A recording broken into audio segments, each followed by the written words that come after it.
नमस्कार, आप देख रहे हैं अपना बिहार, आपके साथ मैं हूं अलीम अताहिर। बुलेटिन की शुरुआत बड़ी खबर से करेंगे।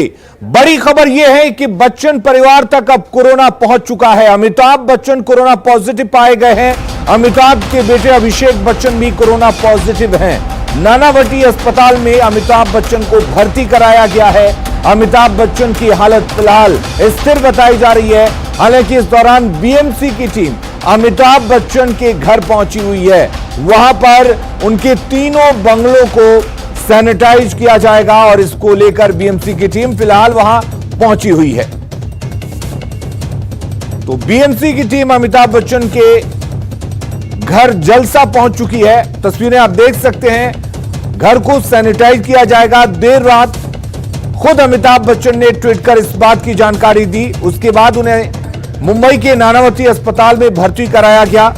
उनके बेटे भी कोरोना संक्रमित हैं, अभिषेक बच्चन। हालांकि जया बच्चन और ऐश्वर्या बच्चन, ये दोनों की रिपोर्ट अभी नेगेटिव आई है, लेकिन महानायक अमिताभ बच्चन कोरोना पॉजिटिव पाए गए हैं।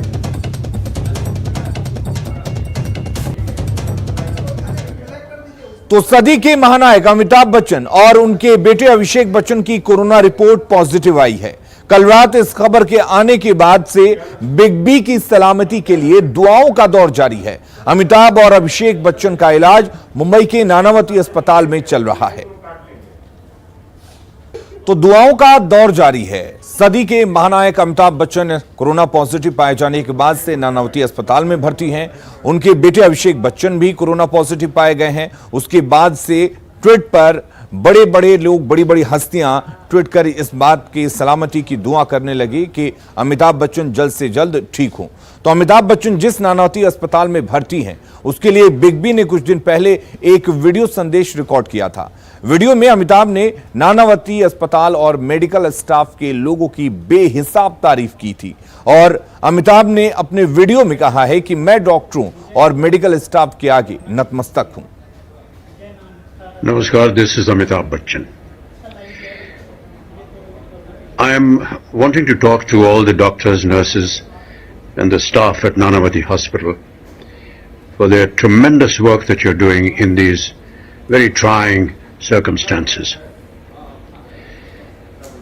अभी हाल ही में मैंने ट्विटर पे एक सूरत, गुजरात में सूरत में एक बिलबोर्ड लगा हुआ था जिसमें लिखा था कि आपको मालूम है मंदिर क्यों बंद हैं? क्योंकि भगवान जो है सफेद कोट पहनकर अस्पतालों में काम कर रहे हैं।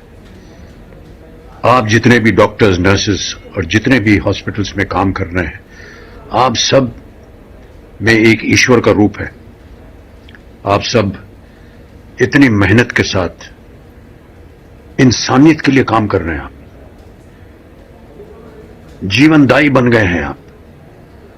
और मैं आप लोगों को हाथ जोड़कर आपकी सराहना करता हूं, नतमस्तक हूं मैं आपके सामने। बहुत ही सराहनीय काम हो रहा है और आप ना होते तो न जाने इंसानियत कहां जाती। तो मैं आप सब लोगों से कहना चाहता हूं, मैं जानता हूं कि ये दिन थोड़े से निराशजनक है। तो किसी को यकीन नहीं हुआ कि लगातार कोरोना के खिलाफ लोगों को जागरूक करने वाले बिग बी कोरोना संक्रमित हो सकते हैं। लेकिन रात में खुद अमिताभ बच्चन ने ट्वीट कर इस बात की पुष्टि की। अमिताभ बच्चन ने चंद दिनों पहले कोरोना पर एक कविता भी लिखी थी और ट्वीट कर लोगों से उस कविता को साझा किया था। गुजर जाएगा, गुजर जाएगा, मुश्किल बहुत है मगर वक्त ही तो है। गुजर जाएगा, गुजर जाएगा। जिंदा रहने का ये जो जज्बा है फिर उभर आएगा। गुजर जाएगा, गुजर जाएगा।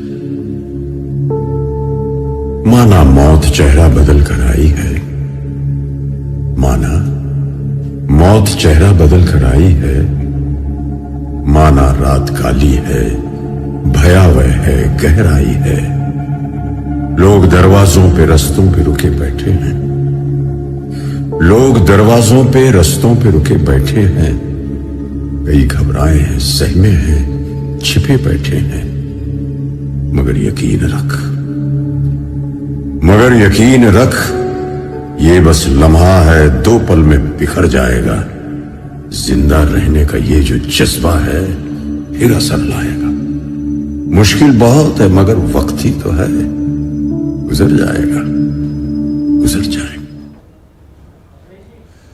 तो पहले एक वीडियो संदेश जारी किया नानावटी अस्पताल के डॉक्टरों के लिए। वहीं नानावटी अस्पताल जहां पर इस वक्त अमिताभ बच्चन कोरोना संक्रमित होने के बाद से भर्ती हैं और अपना इलाज करा रहे हैं, उसके साथ ही उन्होंने एक कविता के जरिए भी लोगों को जागरूक किया था, लोगों को एक संदेश देने की कोशिश की थी कि वक्त जरूर बुरा है, गुजर जाएगा, बस आपको सावधान रहने की जरूरत है। लेकिन इतने सारे संदेश देने के बाद, इतने एक मैसेजेस देने के बाद खुद जब अमिताभ बच्चन कोरोना संक्रमित हुए तो लोगों को काफी हैरानी हुई। चलिए अब आपको अमिताभ बच्चन की सेहत से जुड़ी 10 बड़ी बातें हम आपको बता देते हैं। दरअसल शनिवार को बुखार और सांस में तकलीफ आने के बाद अमिताभ का रैपिड एंटीजन कोरोना टेस्ट कराया गया।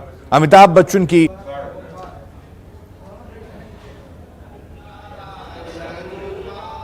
तो भोपाल की ये तस्वीरें हैं जहां पर आप देख सकते हैं भगवान शिव से अमिताभ बच्चन के जल्द स्वास्थ्य होने की कामना की गई, शिव का रुद्राभिषेक किया गया। दरअसल नानावटी अस्पताल में इस वक्त आइसोलेशन वार्ड में भर्ती हैं अमिताभ बच्चन। उनके बेटे अभिषेक बच्चन भी भर्ती हैं। हालांकि उनका एक और रिपोर्ट कोरोना को लेकर आज शाम तक आएगा। उसके बाद संक्रमण का खतरा कितना ज्यादा है ये पता लगाया जा सकेगा। लेकिन जब से ये खबर आई है पूरे देश में दुआओं का दौर जारी है।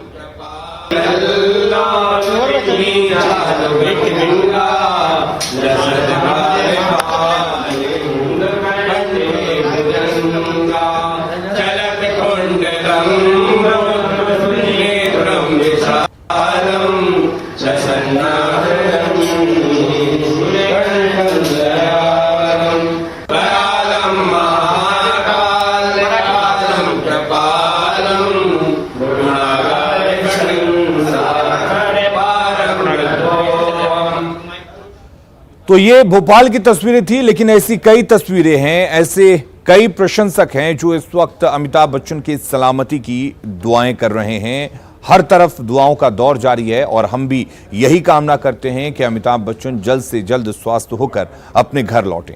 अगली खबर की बात करते हैं और बात करते हैं आफत की बारिश की। नेपाल में लगातार हो रही बारिश से बिहार में बाढ़ का खतरा बढ़ गया है। उत्तर बिहार की नदियां बागमती, कमला, गंडक के अलावा पहाड़ी नदियों का जलस्तर भी तेजी से बढ़ने लगा है। इससे मुजफ्फरपुर, सीतामढ़ी, मोतिहारी, मधुबनी, बगहा, सुपौल और बेतिया में बाढ़ का खतरा मंडराने लगा है। वाल्मीकि नगर, झंडूटोला स्थित एसएसबी कैंप में पानी भर गया है। भारी बारिश से कोसी, महानंदा सहित अन्य सहायक नदियों के जलस्तर में उतार चढ़ाव जारी है।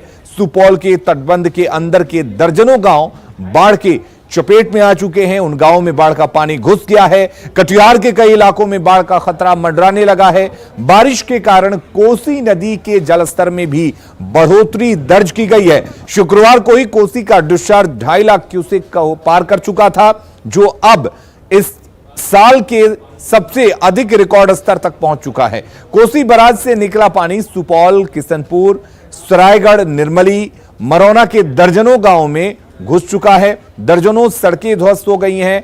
कटिहार में महानंदा नदी के जलस्तर में भी बढ़ोतरी देखी जा रही है और आशंका यह जताई जा रही है कि आज महानंदा खतरे के निशान को भी पार कर जाएगी।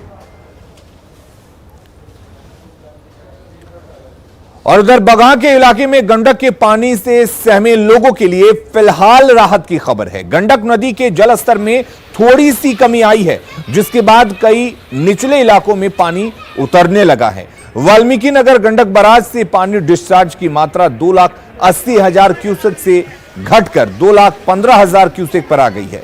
कल जलस्तर बढ़ने के बाद निचले इलाकों में पानी घुस गया था, जिसके बाद लोग परेशान हो गए थे। जायजा लिया हमारे सहयोगी मुन्ना राज ने। नेपाल में जारी मूसलाधार बारिश के बाद गंडक नदी का जलस्तर बढ़ गया है। देर रात वाल्मीकि नगर गंडक बराज से 2,80,000 क्यूसेक पानी छोड़ने के बाद गंडक की धारा विकराल हो गई है। आप देख सकते हैं गंडक नदी का नज़ारा है और सामने जितने सरकारी स्तर पर जो आदेश आया है। उसके बाद नाव का परिचालन रोक दिया गया है और गंडक नदी में फिलहाल किसी भी तरह के नाव के परिचालन को चलाने की अनुमति नहीं है। और सामने का इलाका आप देख रहे हैं दियरा का इलाका है और गंडक नदी का डिस्चार्ज बढ़ने के साथ ही दियरा के जो निचले इलाके में गांव है उन गांवों में पानी घुसना शुरू हो गया है। साथ ही बांध और तटबंधों पर भी दबाव बढ़ गया है, जिसको लेकर जल संसाधन विभाग अलर्ट है। जिला प्रशासन ने जिलेवासियों से सतर्क रहने का अनुरोध किया है। अब देखना होगा कि बारिश का क्या स्थिति होता है और बारिश की स्थिति ऐसी ही बनी रही तो गंडक नदी और भी कहर बरपा कर बाढ़ की समस्या पैदा कर सकती है। मुन्नाराज, न्यूज़ 18, बगहा। तो सूबे के करीब आधे जिलों में बाढ़ का पानी घुस गया है। जिस तरीके से लगातार नेपाल में बारिश हो रही है और नेपाल से पानी जो बिहार की नदियों में आ रहा है उससे पानी का जलस्तर बढ़ता जा रहा है। लेकिन बगहा में राहत की खबर है क्योंकि गंडक के आसपास के जो इलाके हैं वहां पर पानी अब उतरने लगा है क्योंकि यहां पर पानी में कमी देखी गई है। तो नेपाल के 12 इलाकों में हो रही बारिश की वजह से दरअसल कोसी का जलस्तर अब बढ़ने लगा है। लगातार कोसी के जलस्तर में बढ़ोतरी देखी जा रही है जिसकी वजह से नौहट्टा प्रखंड स्थित कोसी तटबंध के अंदर बसे लगभग 7 पंचायत के 2 दर्जन गांव में बाढ़ का पानी फैल गया है। बेबस लोग गांव में अपने माल मवेशी के साथ फंसे हुए हैं तो कुछ लोग अपने जानवरों को, अपने माल मवेशियों को लेकर किसी तरह से बाहर निकलकर ऊंचे स्थान पर जाने के लिए सरकारी नाव के इंतजार में हैं। कोसी के भयावह रूप को लोगों को डरा रहा है। सरकारी इंतजामात ना के बराबर हैं। असई, केदली, रामपुर, छतवन सहित लगभग 2 दर्जन गांव में घर आंगन में पानी घुस गया है। यहां तक कि चूल्हा चौकी में पानी का नजारा देखने को मिल रहा है। माल मवेशी भी कहीं पानी में खड़े हैं तो कोई अपने घर के बरामदे में बांधे हुए है। मवेशी के चारा का दिक्कत हो रहा है। वहीं छोटे छोटे बच्चे को लेकर अपने दरवाजे पर बैठी महिलाएं जिला प्रशासन की ओर टकटकी लगाए देख रही हैं। असई गांव के लोगों की माने तो पानी घर और आंगन में है। माल मवेशी सहित बच्चों के खाने की दिक्कत भी हो रही है। न ही सरकारी नाव की व्यवस्था है, न ही किसी और तरह की सरकारी मदद पहुंचाई जा रही है।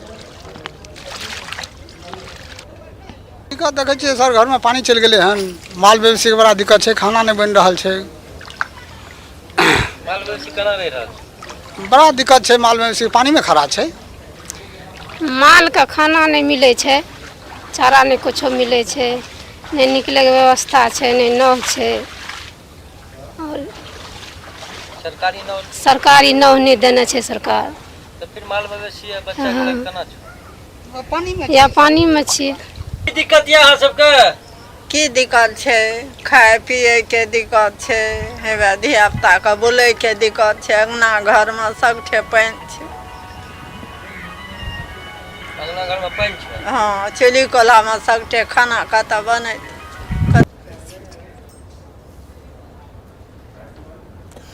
तो देखा जाए यहां पर तो सरकारी मदद जो पहुंचनी चाहिए वो नहीं पहुंच रही है। आपको बता दें कि लोग टकटकी लगाए बैठे हैं जिला प्रशासन की तरफ कि कब उनके पास मदद पहुंचेगी क्योंकि उनके माल मवेशी आंगन में बंधे हुए हैं। छोटे छोटे बच्चे लेकर महिलाएं अपने घर के आंगन में, घर के बरामदे में बैठकर इंतजार कर रही हैं कि शायद वहां पर सरकारी नाव पहुंचे और उन तक मदद पहुंचे। तो कुल मिलाकर उत्तर बिहार के कई जिले बाढ़ की चपेट में हैं। नेपाल के तराई इलाकों में हो रही बारिश बिहार के लिए मुसीबत खड़ी कर रही है। नई नदियां उफान पर हैं, सड़क, खेत सब पानी में डूब चुका है। तबाही की आशंका से लोग दहशत में हैं और प्रशासन अलर्ट पर।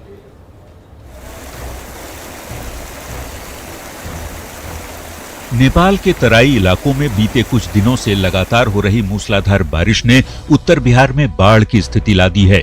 मधुबनी में कमला बलान नदी के उफान ने लोगों को दहशत में डाल दिया है। जयनगर से लेकर झंझारपुर तक नदी के तटबंधों की लगातार निगरानी की जा रही है। साथ ही एनडीआरएफ और एसडीआरएफ की टीमें अलर्ट पर हैं। हमारी तरफ से भी अंचल के द्वारा भी, हम लोग प्रशासन के द्वारा भी ऊंचे स्थलों का चिन्हित किए हुए हैं जहां पर लोगों को ठहरने की व्यवस्था की गई है। तो वहीं सीतामढ़ी में भी बाढ़ की स्थिति गंभीर है और प्रशासन ने जिले को हाई अलर्ट घोषित कर दिया है। बागमती और अधवारा समूह की नदियां खतरे के निशान से ऊपर बह रही हैं, जिससे निचले इलाकों में बाढ़ का पानी घुस चुका है। शिवहर को मोतिहारी से जोड़ने वाले स्टेट हाईवे पर बाढ़ के पानी का बहाव तेज है। ऐसे में प्रशासन हालात पर नजर बनाए हुए है। सीतामढ़ी जिले में हाई अलर्ट घोषित किया गया है। भारी वर्षा की संभावना है एवं लगातार बागमती एवं अधवारा समूह की नदियों में जलस्तर में वृद्धि देखी जा रही है। सभी पदाधिकारियों को निर्देश दिया गया है कि वो अपने प्रखंड में कैंप करेंगे एवं लगातार मॉनिटरिंग करेंगे। नेपाल के तराई इलाकों में लगातार हो रही बारिश की वजह से मुजफ्फरपुर में बागमती और लखनदेई नदियों के जलस्तर में भी तेजी से बढ़ोतरी हो रही है, जिससे औराई, कटरा और गायघाट के इलाकों में बाढ़ की स्थिति खतरनाक हो रही है। लोग पशुओं और रोजमर्रे के सामानों के साथ ऊंचे जगहों की ओर पलायन करने को मजबूर हैं। बागमती का विशेष रूप से अलर्ट हम लोगों को मिला है और मुजफ्फरपुर में भी इन 3-4 दिनों में काफ़ी बारिश का अलर्ट है। तो उस हिसाब से हम लोगों ने हमारे जो प्रखंड नदियों के किनारे हैं उनको हम लोगों ने अलर्ट कर दिया है। सभी पदाधिकारियों को भी अलर्ट कर दिया है, सभी जनप्रतिनिधि को भी सूचना दिया है और आप लोगों के माध्यम से भी हम उन प्रखंडों के जो हमारे लोग हैं उन सबको अलर्ट करते हैं कि इस 4-5 दिन में नदियों का जलस्तर बढ़ सकता है, बाढ़ की संभावना हो सकती है, इसलिए पूरी तरह मुस्तैद रहें, तैयार रहें। वहीं नेपाल से निकलने वाली पहाड़ी नदियों में उफान से रक्सौल में भी बाढ़ की स्थिति पैदा हो गई है। अनुमंडल क्षेत्र के 3 प्रखंड छौड़ादानो, आदापुर और रामगढ़वा में स्थिति भयावह है। सैकड़ों एकड़ में लगी धान की फसल डूब चुकी है, जिससे किसान परेशान हैं। ऐसे में समझना मुश्किल नहीं कि बाढ़ जैसे हालात लोगों को क्यों डरा रहे हैं। Bureau report, news 18। तो बिहार के करीब आधे जिलों में कमोबेश हर साल यही हालात होते हैं, जब उनके खेत, घर, तमाम चीजें डूब जाती हैं। ऐसा लगता है लोग इसे अपनी नियति मान चुके हैं, लेकिन सरकार है कि कुछ करने को तैयार नहीं। खबरों का सिलसिला लगातार जारी है, बने रहिए हमारे साथ।